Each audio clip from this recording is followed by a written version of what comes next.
అలాగే ఇక్కడికి రాగానే చాలామంది పెద్దలంతా మాట్లాడారు. ఇక్కడ మనకి నీటి సమస్య ఉందని. పెన్నార్ మరియు పలార్ నదీ పరివాహక ప్రాంతం మీద 10,000 చదరపు కిలోమీటర్ల వరకు విస్తరించి ఉంది మన పూర్వపు కోలార్ ప్రాంతం.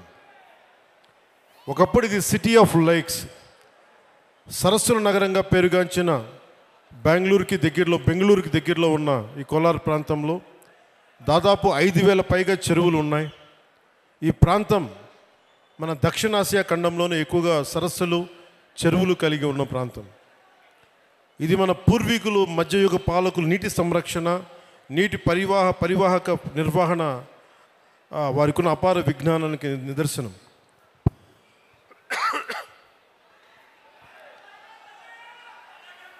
అలాగే ఇది మన జిల్లాలన్నీ కూడా ల్యాండ్ లాక్ రీజియన్స్ కాబట్టి నీటిని అందించడం మీద ఎలాంటి చర్యలు చేపట్టాలి అనేది చాలా బలంగా మాట్లాడారు అందరూ. దానికి సంబంధించిన ఇన్ఫర్మేషన్ కూడా ఇచ్చారు. అలాగే కోలార్, చిక్బళ్ళాపూర్ జిల్లాలు బెంగళూరుకు ఆహారాన్ని అందించే అక్షయ పాత్ర ఈ రోజున నీటి ఎద్దడితో ఇబ్బంది పడుతూ ఉన్నారు. దీనికి సంబంధించి సోదర భావంతో మీ సమస్యని పరిష్కరించడం కోసం ఒక ప్రయత్నం చేస్తారని మీకు తెలియజేసుకుంటా ఉన్నాను.